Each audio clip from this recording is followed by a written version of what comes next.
Break के बाद आप सभी दर्शकों का अन्नदाता में स्वागत है।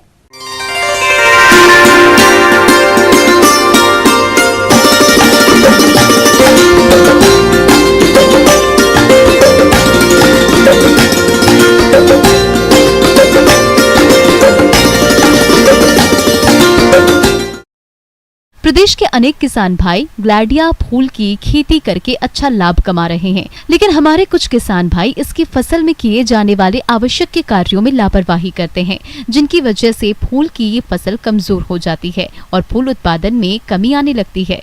किसानों को हानि का सामना करना पड़ता है। तो आप कौन कौन से कार्यों को कम और किस तरह से करें, इसकी जानकारी दे रहे हैं विषय विशेषज्ञ कृपाल सिंह वर्मा।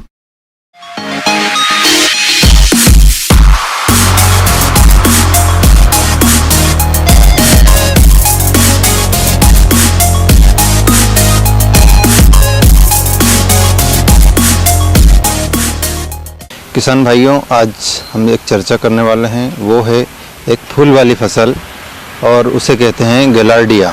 इसे कई नामों से जाना जाता है। इसे नवरंगा के नाम से भी जाना जाता है और सामान्यतः इसे किसान भाई बरसात के सीज़न में लगाते हैं और गर्मी के सीज़न में लगाते हैं। तो जैसा कि अभी जो हमारा समय चल रहा है, ग्रीष्म ऋतु का समय चल रहा है, अभी जो नवरंगा है, जो गिलार्डिया है, इसकी बहार आई हुई है। खरपतवारों की बात की जाए तो किसान भाइयों को ये देखना चाहिए कि उसमें जो खरपतवार हैं, कहीं ऐसा तो नहीं कि फसल की जो ऊंचाई है उससे ज़्यादा ऊंचे जा रहे हैं। यदि ऐसा है तो खरपतवारों का नियंत्रण आवश्यक है, और यदि खरपतवार थोड़े बहुत हों, फसल की ऊंचाई के बराबर हों, तो उनमें निदाई गुड़ाई की विशेष आवश्यकता नहीं होती है। किंतु फिर भी इसकी प्रारंभिक अवस्था में 2 बार इसकी निदाई गुड़ाई करना चाहिए हाथ से, जिससे कि वायु संचार अच्छा होता है। तथा जैसे ग्रीष्म ऋतु में जो पानी की समस्या आती है, निदाई गुड़ाई करने से जो पानी है मिट्टी में, जो जल है, उसका संरक्षण होता है और जो फसल है उसकी उचित वृद्धि और बढ़वार होती है। किसान भाइयों, गिलार्डिया की फसल से आपको अधिक फूलों का उत्पादन मिले, इसके लिए आप यूरिया का संतुलित मात्रा में प्रयोग करते हुए फसल की सिंचाई पर विशेष रूप से ध्यान दें।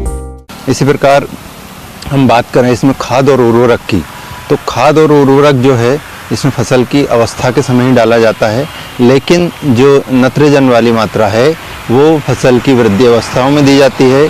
तो किसान भाइयों को इसकी जो फूलों की तुड़ाई है उसके बाद इसमें 30 से 40 किलो नाइट्रोजन प्रति हेक्टेयर अभी उसमें भुरकाव करना चाहिए। लेकिन भुरकाव जो है दोपहर के समय करना चाहिए, सुबह के समय नहीं करना चाहिए, और दोपहर के समय करने के उपरांत उसमें सिंचाई देना चाहिए। इससे क्या होता है कि फसल की उचित वृद्धि होती है। इसी प्रकार यदि इसमें सिंचाई की बात की जाए तो सिंचाई निर्भर करती है कि वहाँ का तापक्रम क्या है, वहाँ की जलवायु दशाएं क्या है। तो ग्रीष्म ऋतु में जो मिट्टी की अवस्था है, मिट्टी किस प्रकार की है, यदि मिट्टी हल्की है तो किसान भाइयों को 1 दिन छोड़ के सिंचाई करनी है। यदि मिट्टी भारी है तो 2 से 3 दिन छोड़कर उसमें सिंचाई करते रहना चाहिए। इससे पौधा जो है, उसके जो फूल हैं वो अच्छी गुणवत्ता के प्राप्त होंगे तथा उसमें कलियां निरंतर लगी रहेंगी और वो अधिक उत्पादन देगा। किसान भाइयों, गिलार्डिया की फसल को कुछ कीट और रोग अधिक नुकसान पहुंचाते हैं, जिससे फूलों के उत्पादन में कमी आती है। इसलिए आप समय रहते इनका नियंत्रण जरूर करें। तो किसान भाइयों, इसमें कुछ समस्याएं आती हैं जो अभी फसल लगी हुई है, जैसा आप देख रहे हैं।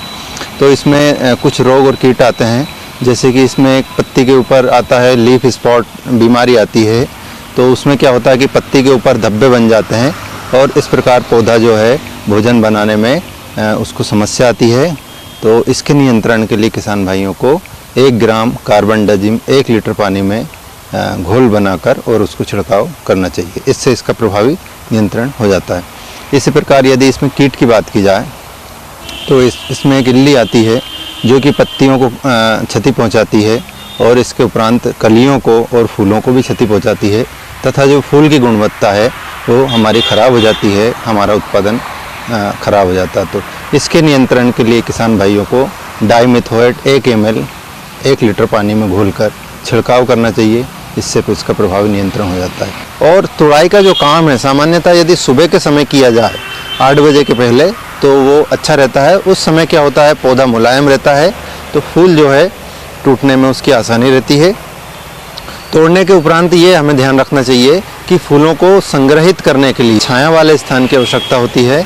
जो इस कपड़े रहते हैं, कपड़े में जो फूल हैं उनको तोड़कर और वहाँ पर रखते रहना चाहिए छाया में, तथा उस पर हल्के से पानी के जो बौछार है उनका छिड़काव करना चाहिए, जिससे कि क्या होता है कि फूल ताज़े बने रहते हैं और उनकी खुशबू बनी रहती है।